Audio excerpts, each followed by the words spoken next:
Hi, everybody. Welcome to another episode of Local Film Talk. I'm your host, Bob Walters, and we're here today with Don Sill, the creator and director of Triangle Life TV's latest show, Kanka Sorz. And so we thought we'd get a little bit of your background and hear some more about the show because it's kind of an interesting story, and it's cool how you came up with it. And you got a lot of cool people in town in that one, so it's kind of a who's who of the local acting scene.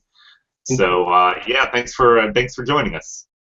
Hey, thanks for having me on. It's definitely an honor to be here with you, man. I always wanted to be a part of the local film talk, so this is a big day. Well, cool. We're glad to have you on. So we'll start out by talking about how you got into video and stuff. You're originally from New York, right? How'd you end up in the Triangle area? Originally from New York. Basically, the reason I'm in North Carolina now, and also the reason I'm in video as a profession now, is both pretty much the same story. I was in New York. I was primarily a writer. I would write for like Circus Magazine and music magazines, basically covering rock music and things like that. And in 2004, the NHL went into a lockout and kind of like a strike.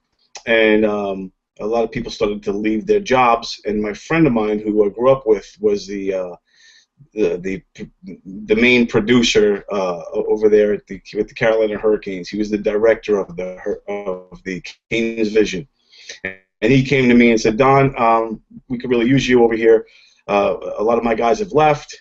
There's rumors that the hockey, might be coming back soon. The lockout might be over, and we need producers." And I said, "Pete, I'm a writer. I'm not a video producer. I don't know the first thing about video production."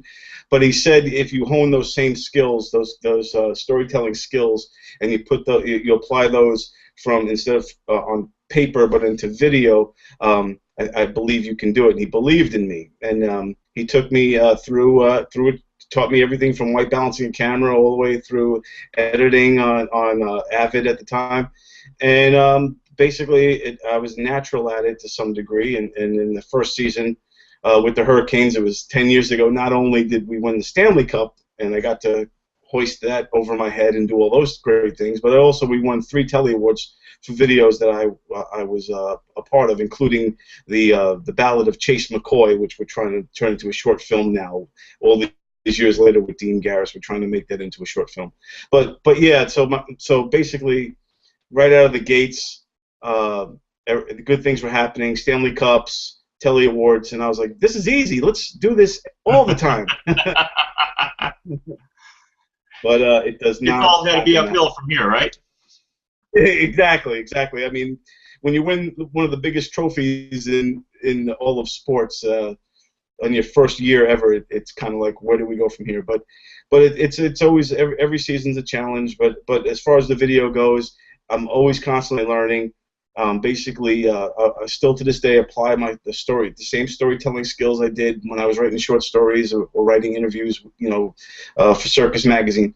And I still apply the same thinking process goes into how I develop a timeline on, a video, Right. Well, I mean, that's the interesting thing is that to start out, you didn't have any of the technical experience, but you had the storytelling experience, and as you can see, that's really the most important part. If you can tell a good story, it doesn't matter how how good your equipment is or anything.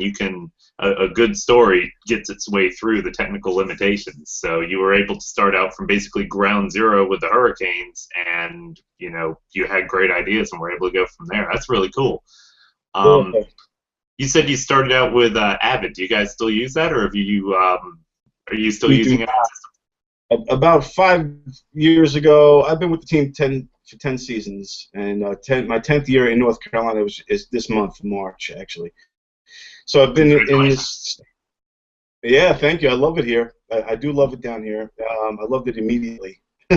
but yeah, going from Avid to Final Cut, we did that about maybe 5-6 years ago, and now we've all transferred from Final Cut now to Adobe Premiere.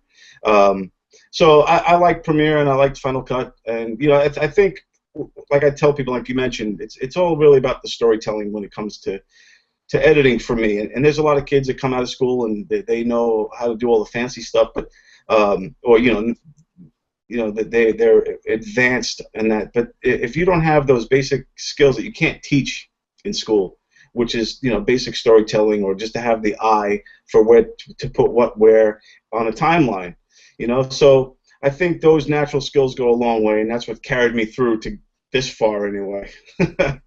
Right. But I'm always learning. The learning never stops. Right, So, right. There's always something that's new. key. There's always something better. There's always some plug-in coming out that you got to learn that's going to make your life way easier. Exactly. Like Google Hangout. Yeah, there's no way we could have done this 3 or 4 years ago. So it's and I've heard that they're actually going to be beefing up everybody's connection.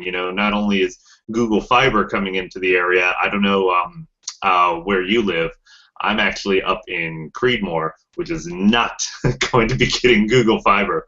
We're a little out of that zone, but in order to compete with Google Fiber, Time Warner is beefing up everybody's connection in the area, and we are supposed to be a part of that.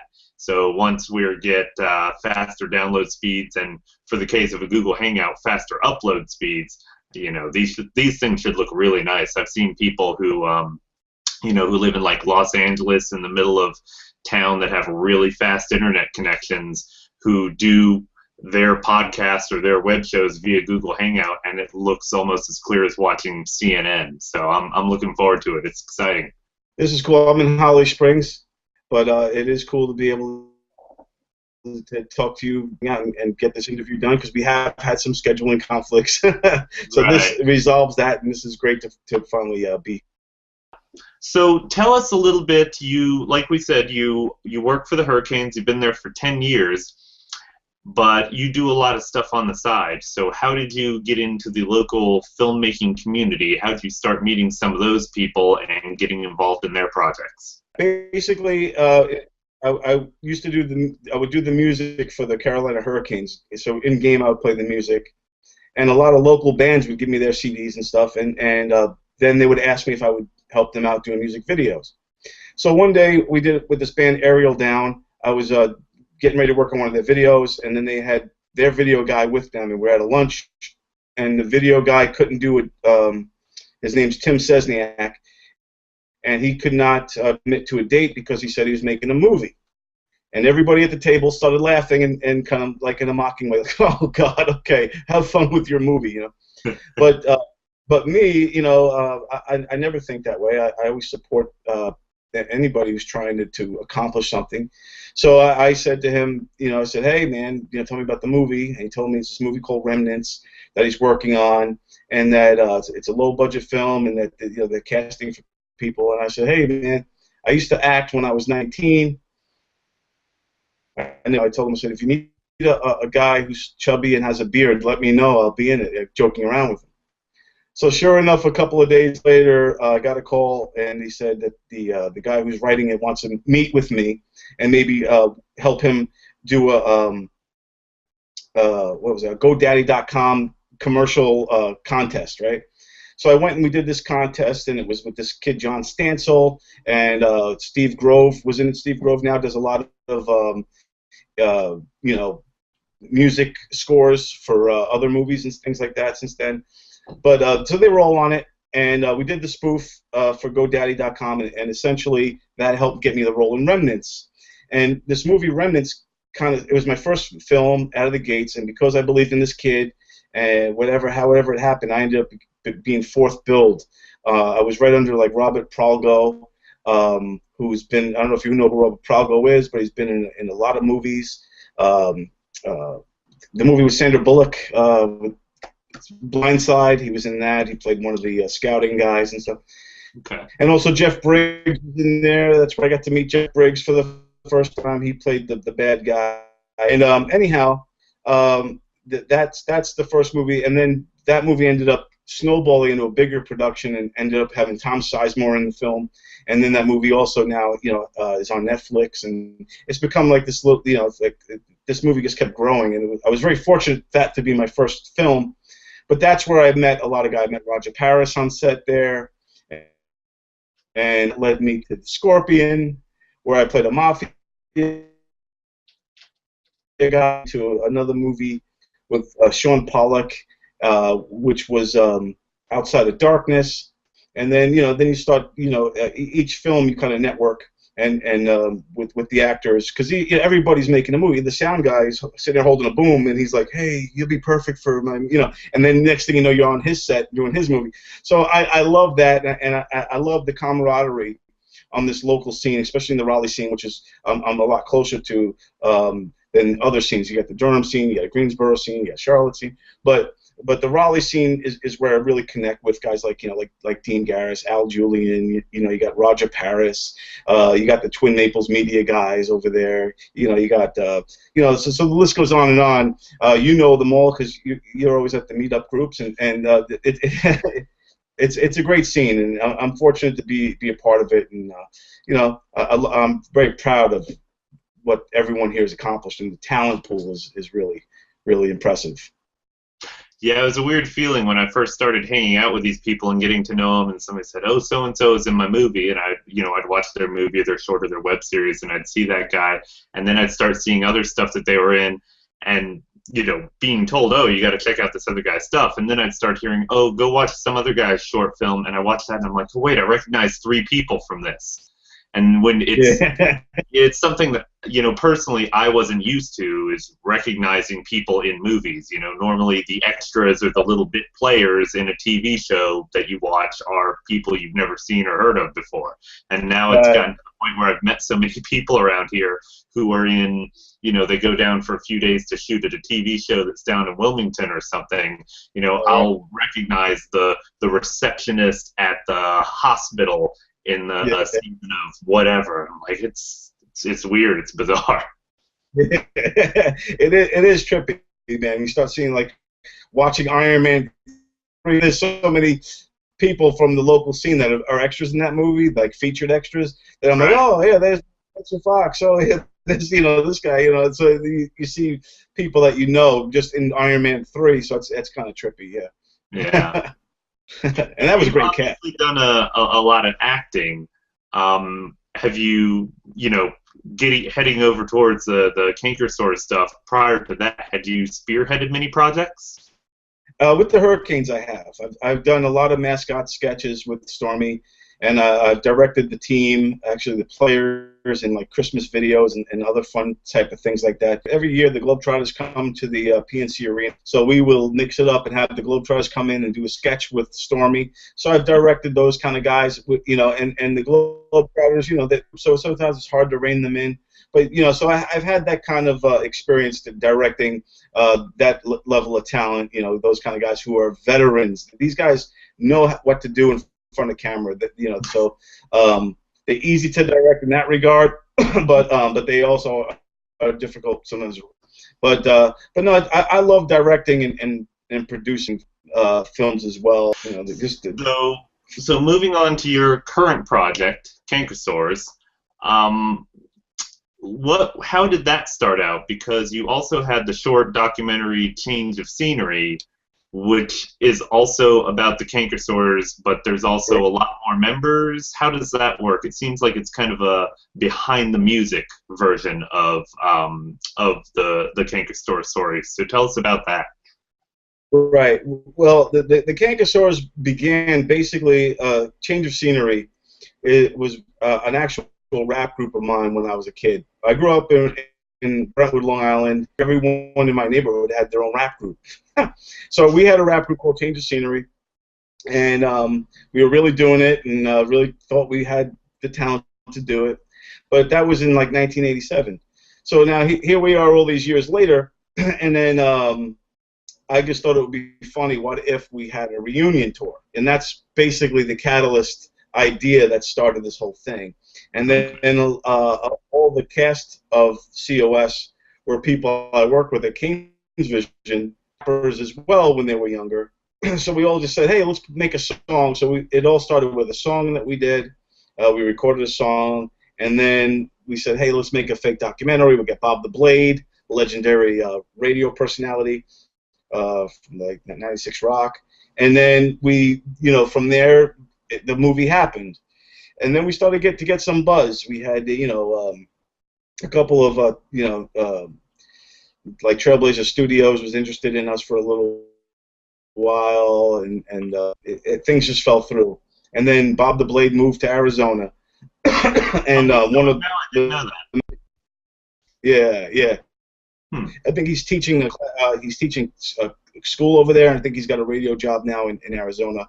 Oh, good for I'm not him. 100% sure if Bob's a great guy, and he really added a lot of credibility to the change of scenery, and we were excited, and still on to this day that he said yes to that project and was on board with us. But I've lived here in Raleigh my whole life, and Bob the Blade, 1061, and then eventually, after things changed around a lot, he bounced back a little bit on 96. So yeah, he's been a local staple around here. It was cool to see him again. Again, radio personality. He pops up, and I see the face, and I have no idea who that is. But as soon as he opens his mouth, I'm like, I know that guy. It's the Blade.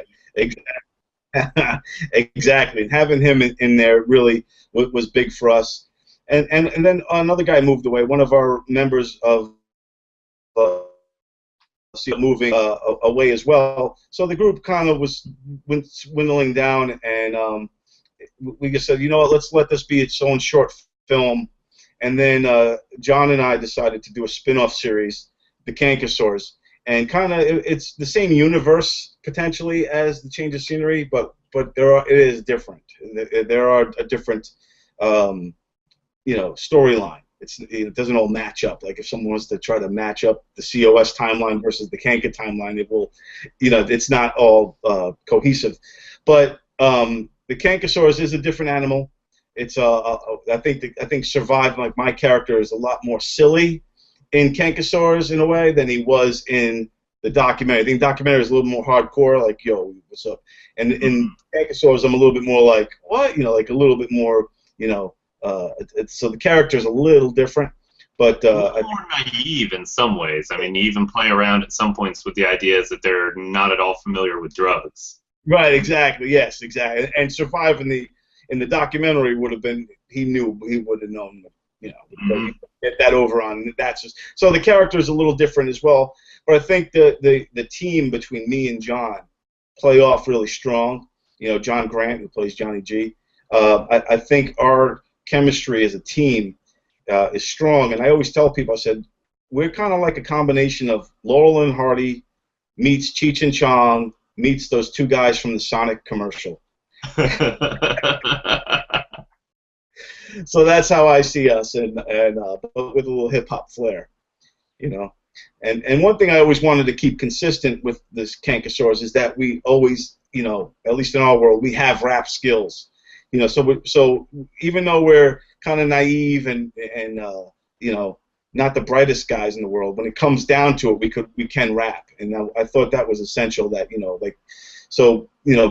when people do hear the music or see us rap, they're like, whoa, hey, these guys are, they can really throw it down. So that was part of the thing as well that we wanted to get. Well, and I remember that from COS too. It's from Change of Scenery. It's kind of in ways it's kind of silly, kind of spoofy, but at the same time, the music's pretty legitimate.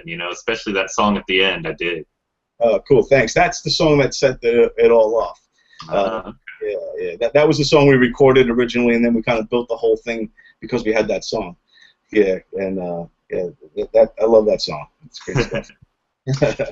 So you came up with the show, and so tell us a little bit behind the scenes. Who writes them? Who directs them? How have you? I assume you edited as well. I've basically been directing and editing and writing, and the way the writing, and John does a lot of the writing. How it works out is me and John will basically talk it out. All right, what are we gonna do, man? Hey, and then just talking, just in conversation, just like if me and you start talking, all of a sudden be like, oh yeah, and then we could do this, and then we could do, and then all of a sudden, we'll have this whole thing formulated, and then John will go and he'll write out the script, and then the script is loose. What we try to do is, I think the way you get the best out of actors sometimes is to let them improv. Not everybody could improv great, but so some people enjoy sticking to the script. Mm-hmm. But I'm like, hey man, I just wanted to come off natural. So I'm like, here's a loose script. We want to get from here to here. This is this is how the plot's gonna go. So I want you basically, like, let's say the drug episode, right? When we had Dean and Chris Holdsworth. A rare on-screen appearance by Dean Garris. Yes, Dean Garris. We got him in front of the camera, and Chris Holdsworth. And basically what we want, I gave them the scene that was scripted out, and then when we're there, they started improvising, and they said, hey, how about we got Dean, rummaging through the girl's pocketbook, and that's where he gets the birth control pills from, and because that's not the way it was written. It was just written that they had them on them already. And then we were supposed to shoot it outside, and then Holdsy's like, how about I'm playing darts and you guys approach me, and then the whole thing about, do I look like a drug dealer? And they're like, yeah, you do. That was all improv, and so all that stuff kind of works itself out and then makes it better. So we go. So like I said, John and I conceptualize it. John writes it out, and then we improv it, and then I take the best takes in the edit, which is difficult sometimes because we have a lot of great takes and a lot go in different directions, and it's hard to rein it in.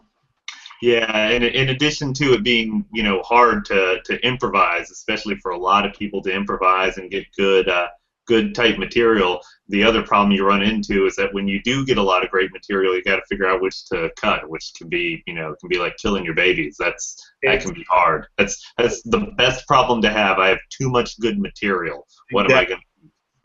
Yeah. It is tough when you have a lot of good material and you kind of have to start cutting, and that's when I got to say to myself, the editor comes out of me, and I go, that's why they call it editing. We got to chop it. We got to make decisions, and hopefully it's the best decisions, and and then it is cool that to incorporate a lot of the local guys and pull them in there, like the Chris Holdsworths and the Deans and the Tom Gore, and we have Mellow Mike Miller, who's a comedian, who plays the bartender. He's a local comedian. We have Cesar Comanche, who plays For Reals. He's a rapper.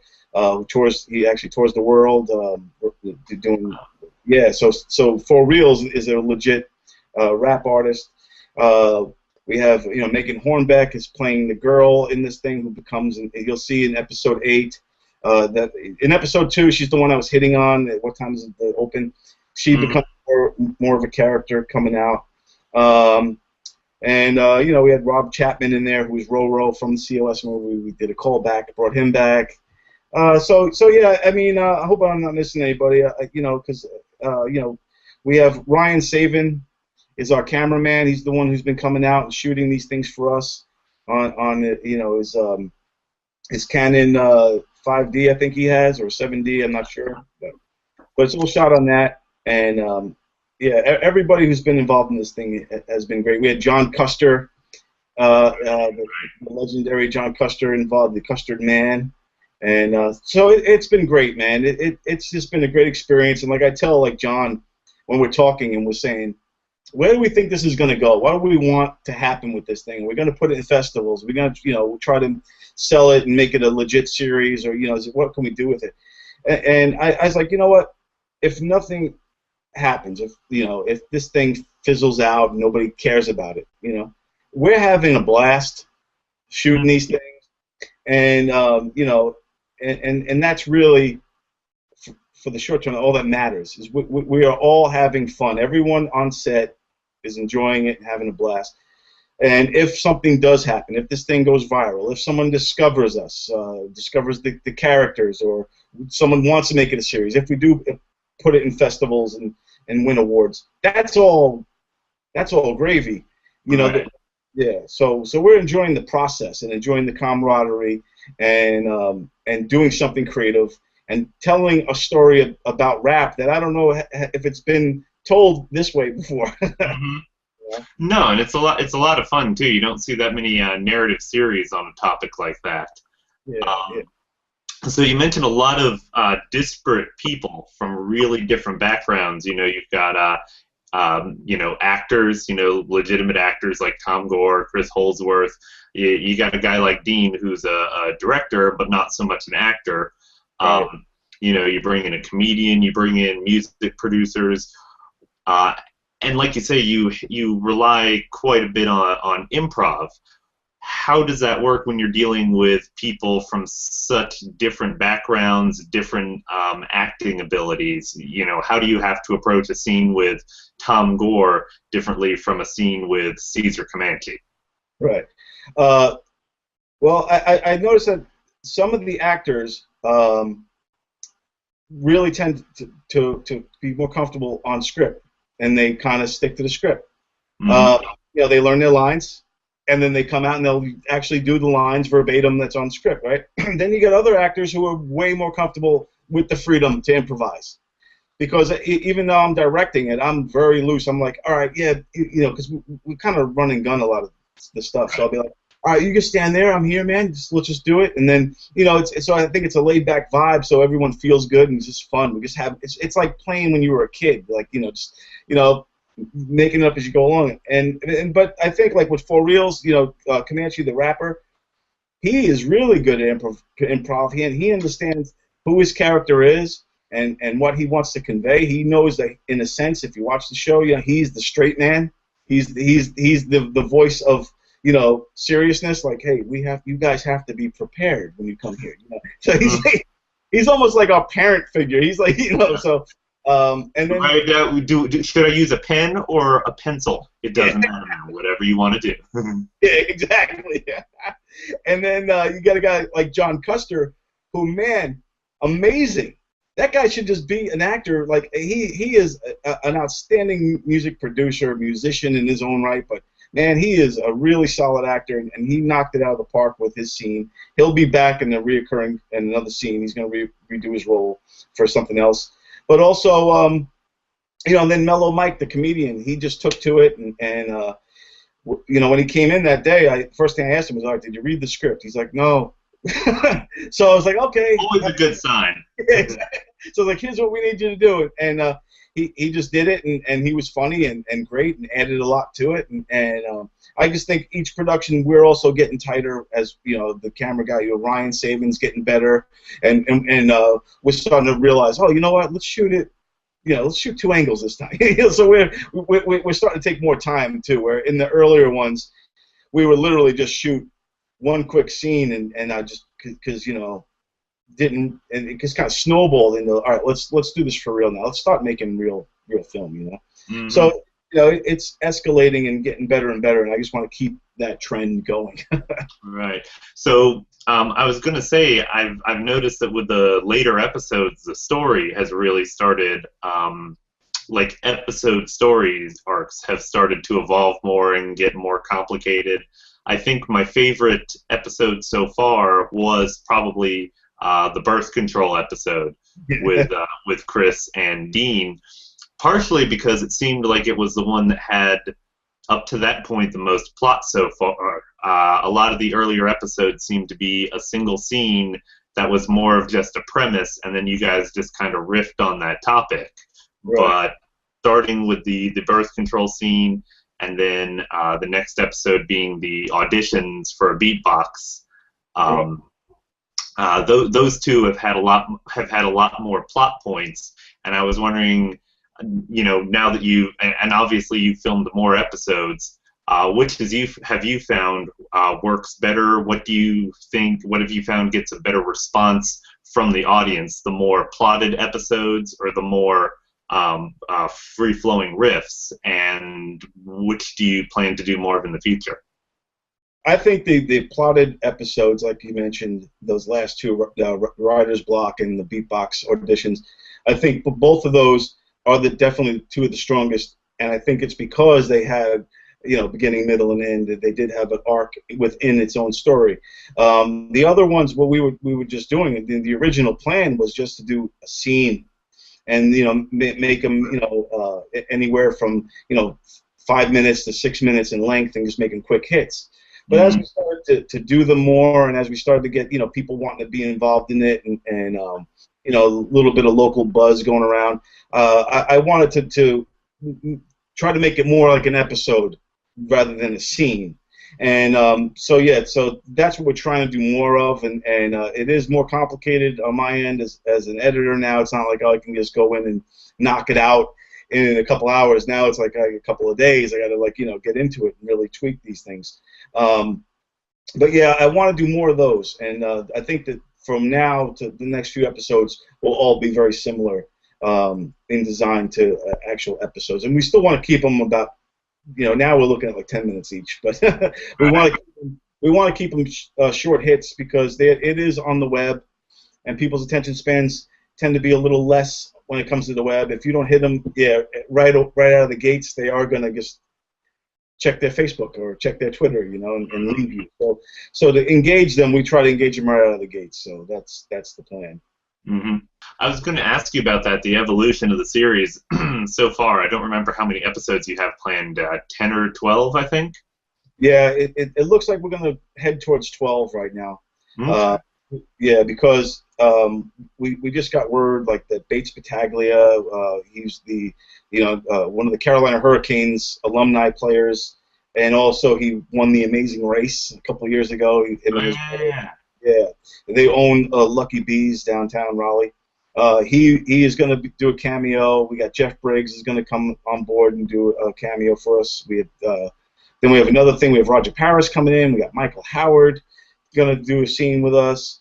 Then we have Mike Maniscalco, who's another radio guy, he's going to do something with us as well. So we have as this thing progresses and people are actually asking to be in the show, we're like, all right, I guess we're gonna keep going, until because you only planned on doing so many episodes, but now you have so many cameos, you have to write more material just to fit everybody in. We are writing, different arcs of storylines just to continue on with the series. So and that's a challenge, but it's also fun too because the freedom we have with the Kanka Sorz, we can get in all kinds of trouble. We can just, so like with Jeff Briggs and Bates Battaglia, I don't want to give away what we're going to do with those guys, but it's going to be something that you might not expect, and so it's going to be fun, and and like I tell people too, when I tell people that I'm doing a comedy about hip hop comedy, they automatically think, oh, it's going to be Jamie Kennedy, Malibu's Most Wanted type of thing. Right. And I'm like, no, that's not what this is. We don't ever make fun of the culture. We make fun of ourselves. Right. And it didn't, and it doesn't matter what music we were pursuing. It's all a matter of our journey. It's the Kanka Sorz in general. We could have been country guys looking to play country music somewhere. It would have been the same story. So it just happens to be that we can rap. We're rap guys. We both, John and I, grew up in the late '80s, '90s rap scene. Guys like Big Daddy Kane and EPMD. And, bless you. And Craig Mack, and all those kind of rappers is what we grew up with, and Redman and all those dudes. So we're true hip hop fans, and we always wanted to keep it real with the hip hop community as well. So. Mm-hmm. Well, like you said, you're coming from a place of love, not trying to take somebody down a peg. Exactly, and that's never our intention. We just, if we're taking anybody down a peg, it's our own characters. We're always the blunt of the joke, yeah. Right. And what if you found, a lot of people, when they think of production, they think of the three main things: pre-production, production, and post-production, which we kind of touched on. But a lot of the people I talk to for the show say that everyone always forgets the last part, which is marketing and distribution. Obviously, as far as distribution, you put them out on YouTube for free, all the episodes. Anybody can go and watch every episode right now for free on YouTube. We've also brought you guys in as a part of Triangle Life TV, so people can visit trianglelife.tv and go to the Kanka Sorz page and see all the episodes there. What have you been doing in terms of marketing, and what have you learned along the way? Because when it comes to social media and stuff, we've all got a lot to learn. We're always learning something new. So what are some things you've discovered about getting the word out? Things you thought were true that aren't, or vice versa? I was naive enough to think that it was going to go viral immediately. I thought people were going to share it and say, oh, these guys are hilarious, and just start spreading them out there. We all make that mistake. So that has not really happened or taken off the way I wanted it to. I see a slow trend in it moving in the right direction, but I think it's going to take a little more time than I assumed it would. I honestly thought that by the time we got to episode 3 with John Custer episode, that because I think that's a funny episode, I thought that was going to really launch us to viral. But you know, it's not easy. And right now, our marketing and everything has all been social media marketing. So we've been, you know, Twitter and Facebook mainly, and also on YouTube, and then through you guys with Triangle Life TV, who've been awesome, and we love being a part of the team with you guys over there, by the way. It's been cool for us. But yeah, so it's a learning process for sure. I never really you know, had to market and brand my own stuff before. I'm usually part of, like, whether it's the Hurricanes, who we do our own push, or other films that I've worked on. Those guys will worry about all that.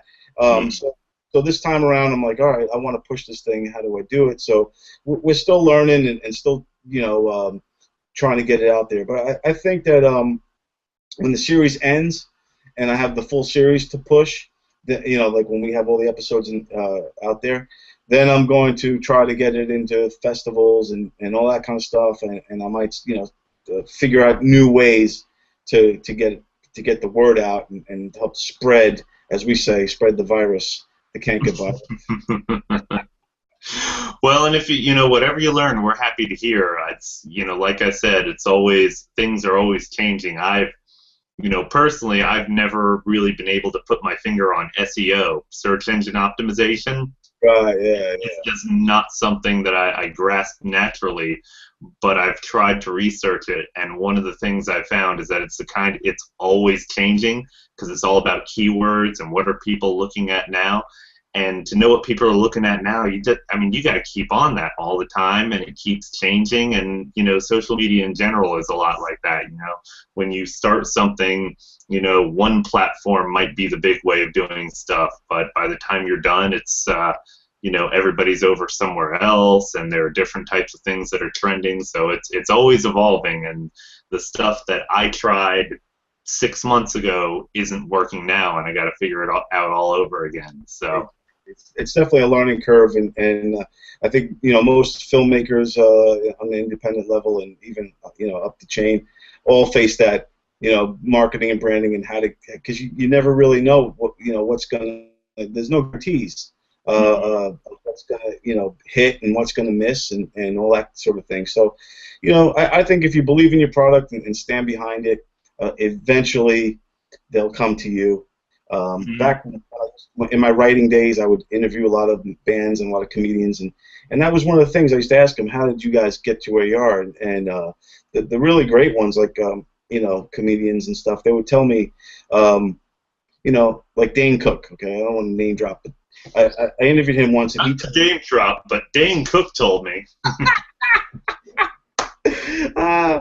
My good friend Dane Cook explained to me. Now, well, I was hanging out at his pool. He told me that in the beginning of his career, no one got him, no one was getting him, and he said that his thing was he was going to wait for the audience to come to him. He wasn't going to pander to them. He wasn't going to, and eventually they did. And for a couple of years, Dane Cook was the biggest comic in the world, you know. And now, of course, you know, he kind of fizzled out or whatever. He's not around anymore. I'm sure he'll resurface again. So he's a talented guy. But the point is that he let them come to him. He didn't pander to them. And I believe in that. I think that you have, like people say, be yourself, and then people will come to you, you know. And it's the same kind of philosophy. Don't pander. Sooner or later, they'll come to you, as long as you believe in what you're giving them. And that's what kind of the direction I'm going in with a lot of my work, and especially with the Kanka Sorz. I'm thinking eventually people that don't get it are going to come around, and then we'll see what we got going on here, and hopefully they get the jokes that we're giving them. Because if you watch it, there's layers within the jokes, so it's a you know, pretty clever at times too. Right. Well, and audiences can sense, if nothing else, they can sense genuine enthusiasm for what you're doing. And like you say, if you try to pander or you try to figure out what you think the audience wants, but it's not what you yourself are passionate about, they're going to sense that lack of enthusiasm and that desperation. Whereas even if your thing isn't the kind of thing that's going to become hugely popular, if people can tell that you're doing what you love, you may never get a huge audience, but you're going to find people that appreciate that and realize that you care about what you're doing, and you'll get some kind of following. Yep. Yeah, And so far exactly. it's going pretty well with the Kanka Sorz too, it seems. So I'm looking forward to seeing how the rest of those episodes come out. Yeah, man, I can't wait. We have a lot of fun episodes planned.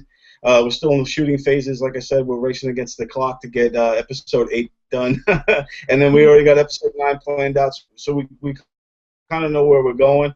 It's just a matter of getting them shot and filmed, but beyond that, man, everything's good, and people can check it out. Kanka Sorz at Kanka Sorz, KankaSorz.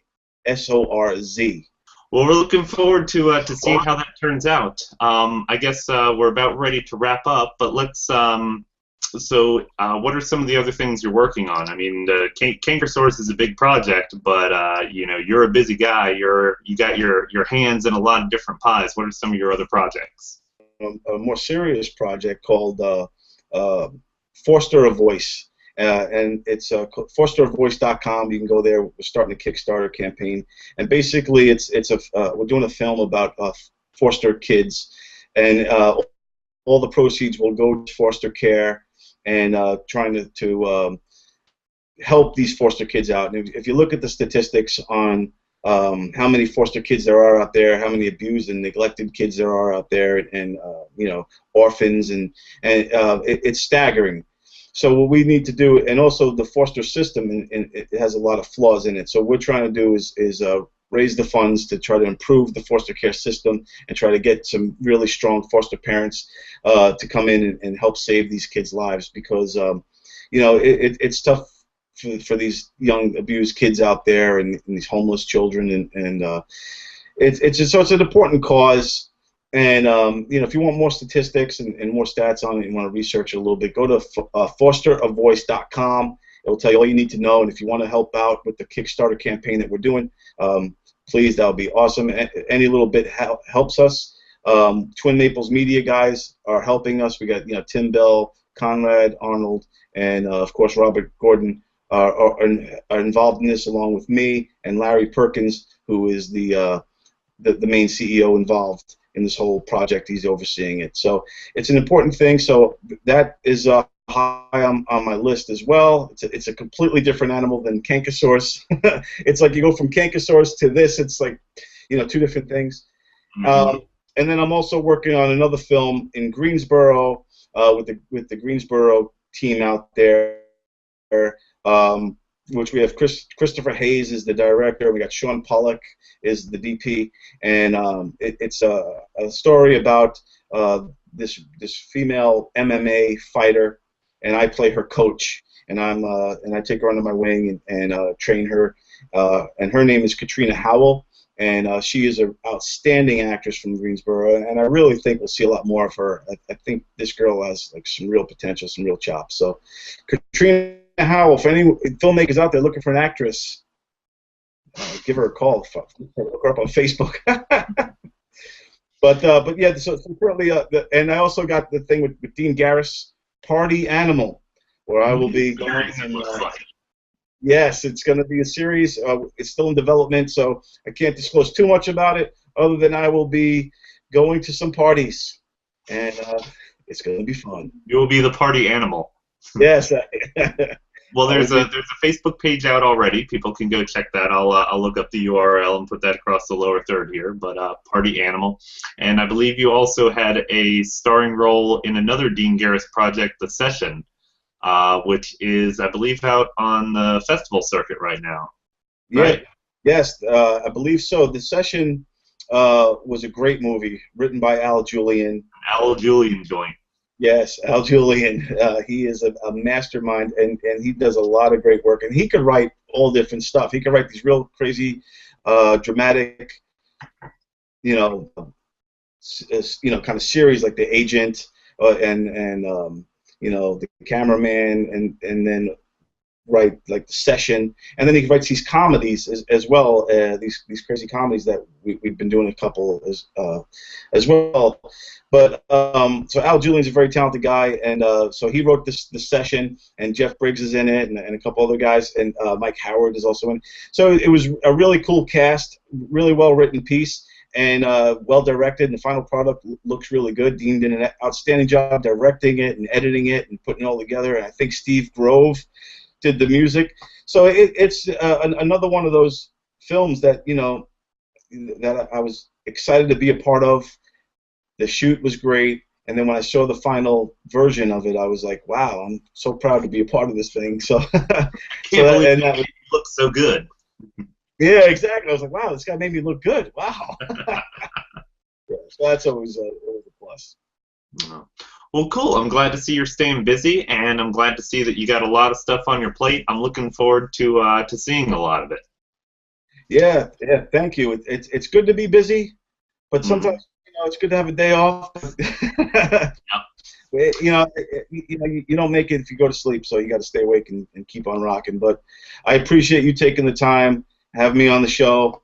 I love what you're doing for the local film community. It is important that we have shows like this that support all of us local filmmakers, all the local actors, and local crew people, and anyone involved in local film. So I appreciate what you do as well for the community, man. Kudos.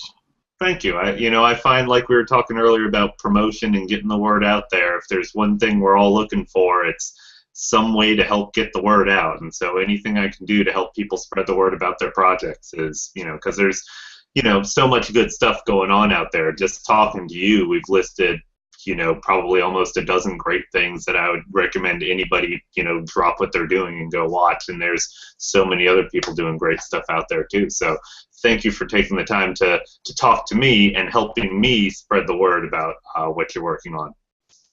Yeah, man. Anytime, man. Yeah. Well, great. If people want to follow you, keep up with what you're doing, where can they go? What's your Twitter handle and such? You can find me on Twitter at Don Sill.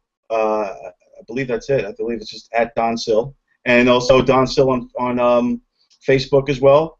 And I think it's on YouTube, Don Sill. So I think. You got in early. You got all those things before it got too crowded. You had to add 6 numbers to the end. Yeah, exactly. Yeah, exactly. If you see me on YouTube, my YouTube videos are mainly acting things that I've been in as an actor, and also family stuff. But if you want to see my work as an editor, you could check me out on Vimeo as well, and that's Donald Sill. So I throw a little curveball. I use my full name, Donald Sill, at Vimeo. But you can find me on Vimeo, YouTube, on LinkedIn, on Twitter, Facebook. I even got my MySpace account still, so you could find me anywhere. Oh, wow. The Kanka Sorz need a MySpace account. Yes. They need to get on MySpace. They need to get on Bandcamp. Yeah, Bandcamp. You need to get on an episode of the Set List. I have talked to Conrad and Tim about that, and we are going to be getting on the Set List. I'm looking forward to that. So. Awesome. It's been great talking to you, and I'm looking forward to seeing what you do next. Sounds great. Thanks again, buddy. I'll see you later, man. All right. Take care. Take care.